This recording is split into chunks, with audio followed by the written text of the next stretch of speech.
Hey guys, welcome back to Imperium Goddess Diaries. I have decided I'm going to make some astrology videos because I make them on my other pages. I can never go fully in depth because I never have enough time, but I think that I'm just going to start making some fun videos on YouTube. They'll be maybe like 5 to 10 minutes long, but it's a little bit more in depth than what I can do on TikTok and on Instagram. And I feel like everyone's going to kick out of it because everyone loves a little bit of astrology. Astrology is good because people love knowing about themselves and astrology is for everyone. So let's start off. Venus retrograde. Started a couple of days ago, but I've had a lot go on, so I haven't been able to make any content about it. But what we're going to be focusing on, first we need to look at what Venus is, right? Venus is our love. Venus is our value. Venus is our money.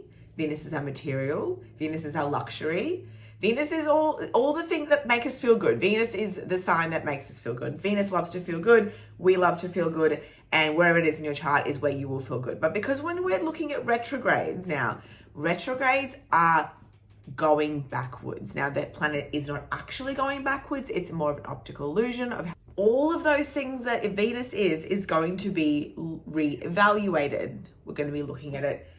We're going to be going more internal. We're going to be looking at more introspective ways. Okay. So instead of everything outwards, we're going to be reevaluating. So everything retrograde is a reevaluate.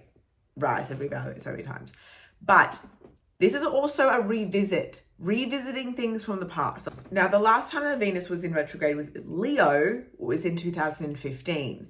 So there might be some similar themes of 2015 coming up now. So you can always have a look at that and reassess it in the next 40 days and 40 nights. That's how long it's going to be retrograde for. It's a long time to have a look at things. Now, the major themes for this particular retrograde is going to be focusing on money, our self-image, our self-value, and most importantly, relationships that are intimate and relationships with others as well. It could be like friendships, could be work, but it's just relationships as a whole. I just flicked mine. Relationships will be tested during this time.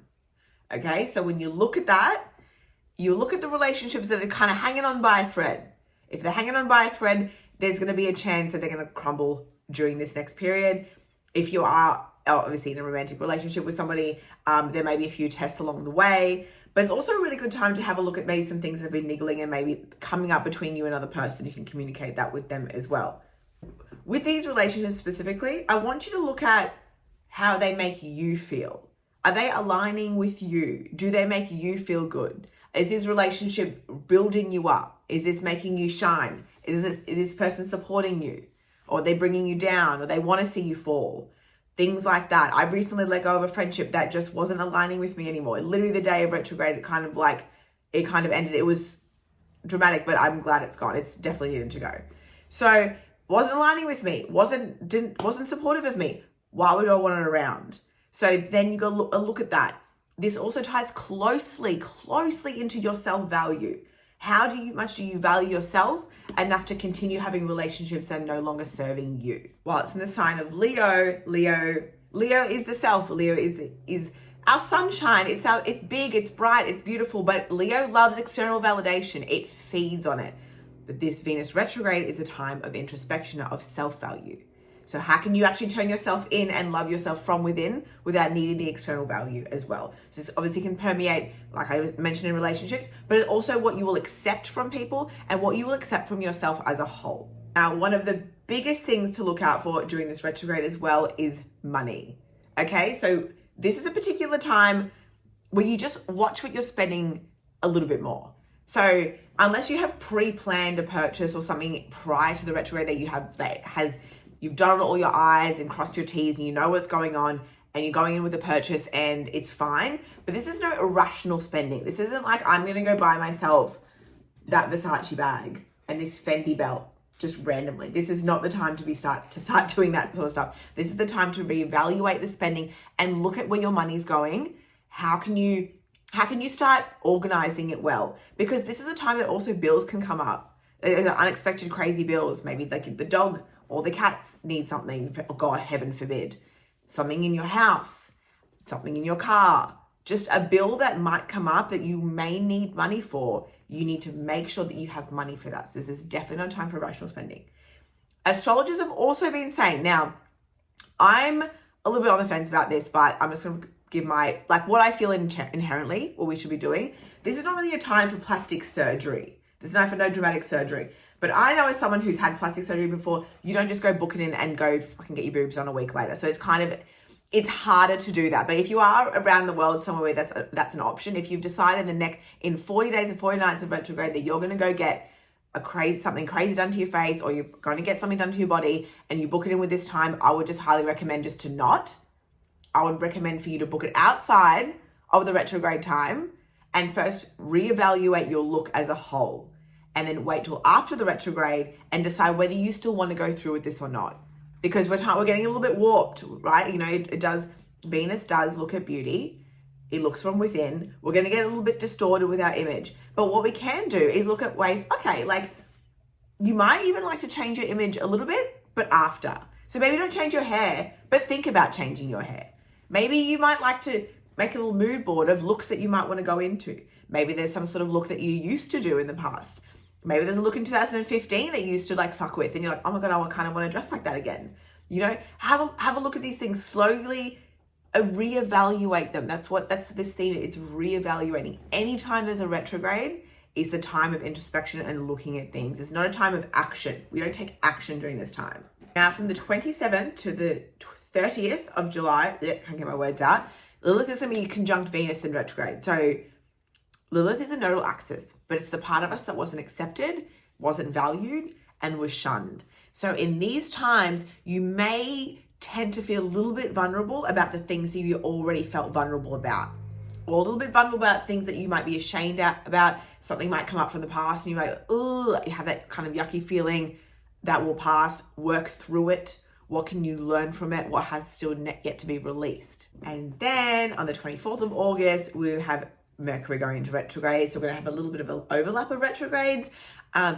It's never overly that fun, a lot of energy going on, but we're all going to survive. We've survived all of them. We're going to survive them regardless. So I'm going to be going through the rising signs and telling you all your retrograde horoscope themes you're going to be looking for. It's just particular. I say all the signs look out for everything. Look out for everything that I've spoken about previously, but specific rising signs will go through a little bit of a different experience. So say, for example, let's start with Aries. Aries is going to be going through your fifth house of creativity and self-expression. So fifth house is the Leo house. What you might look at, you might even dabble back into something that you used to, but also might be working through yourself and finding your self-expression again. Like, where have you not been expressing yourself fully? And where can you reevaluate how you can express yourself better and feel more into you? Taurus, this is going to be sitting in your fourth house. Fourth house is the house of family and domestic situation. So what you could potentially be going through is some old wounds maybe coming up from the family, something deep down that you inherently haven't been able to heal from. This is a good time to reevaluate and look at that. And it also can be doing something to do with your living situation as well. Gemini is going to be sitting in your third house of communication, which is your house. So what you need to be looking at is potentially, there might be opportunities of you wanting to pick up something that you haven't finished quite yet. Maybe it's a book, maybe it's a piece of study, maybe it's something that you haven't really been able to finish and you haven't tapped into. It might be a time to do that. Also, this is a really good time to be able to communicate with someone something that you needed to say. So this is still a good time to get that strength and that courage. And it's also a really good time to ease the mind and practice some mindfulness practices to calm the mind down. You've been going, I know what Geminis are like because I am one. So Gemini risings, you'll be going everywhere, a million miles at once. Time to slow down and be mindful, and reevaluate your communication and what you need to be saying to someone. Cancers, this is in your second house. Money, don't spend it. Don't go crazy. Just don't do it. I know you just want to flick the dollar bills. Just don't. Just hold on. Wait till after, because this is the house of money, like I said, and this is the time that you may be stumped with some big bills. So just chill. Just make a little wish list and then revisit it after the retrograde's finished. This is in your sign. So it's going to be in the first house. There's going to be a lot of focus on your personal appearance. Where can you have a look at tweaking it if you want to make a little change? But like I said, don't do it until after the retrograde's finished, but definitely make a vision board of potential looks that you want to go for. We love you and we love how brighter than life that you are. So just embrace it fully and embrace the changes that come forth, because you might surprise yourself and you might come out and you'll be like, all right, I'm a whole new this, I'm a whole new that. So just fully embrace it, but do it with some precaution. Virgo, this is in your 12th house of your subconscious. So something deep within you, deep emotional, potentially trauma, something that's unresolved may potentially come up during this time. And you might want to just put yourself on Do Not Disturb and just not deal with it and just focus on being a Virgo and getting shit done. But now's the time to have a look at that and wait and watch it come up and allow it to come up as well. Libra, I know that this is going to be hitting you as well because you are ruled by Venus, but this is going to be in your 11th house of community. So are you aligned with your tribe? Are you aligned with the people around you? How are you treating the people around you? Are you authentic to the people around you? Are you authentic to yourself as well? As it's going to be in your 11th house of community, where can you start giving back? I know that you do. I know Libras are great at people pleasing. They're great at doing good things for others. But also, Libra, where can you do it in better alignment with yourself? Scorpio risings, this is going to be sitting in your 10th house of career. And you may feel like it's slowing down. You may feel a little stagnant. You may feel like it doesn't align with you anymore. You might feel like a little bit stuck in your career and have no idea where to go. This is the time to reevaluate the change. This is time to look at things that you could be doing differently, and use this next 4-5 weeks to just have a little look at some ideas that you've been pondering for some time. Sagittarius, this is sitting in your 9th house of travel, which is your house. So I wouldn't be booking any trips and making any trips during this time. I personally wouldn't be relocating during this time. But you may be interested in looking at some older philosophies and beliefs and ideology systems that you used to look into. So maybe like a book that you used to read on something that you were really interested in and you haven't even looked at it, so you might pick it back up again and run with that. We know that you love to pick up things and run with it full ball. But also this is the time to slow down. So go through it gracefully and then afterwards decide what you want to do. Capricorn, this is going to be sitting in your 8th house of shared finances and secrets.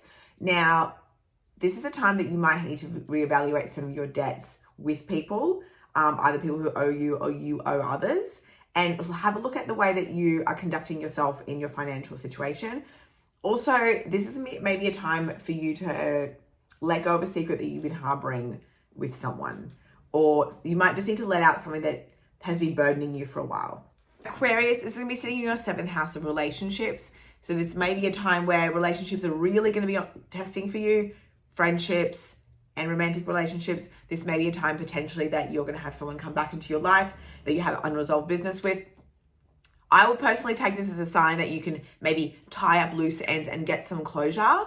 But there's definitely not a time to just bring this person back into your life. Pisces, this is going to be sitting in your 6th house of routine and wellness. You may be potentially feeling a little bit stuck in your daily routine, really quite stagnant. There's no spark in there. Have a look during this time where you can kind of reevaluate that and bring some sparkle back into your daily routine. Also, some wellness practices may be able to help you along the way as well, and give yourself that little bit of self-love, that little bit of self-nurture too. Guys, I hope you enjoyed my very first astrology YouTube video. So I'm gonna be doing a little bit more of these. I've thoroughly enjoyed this one, even though I'm like all over my words today.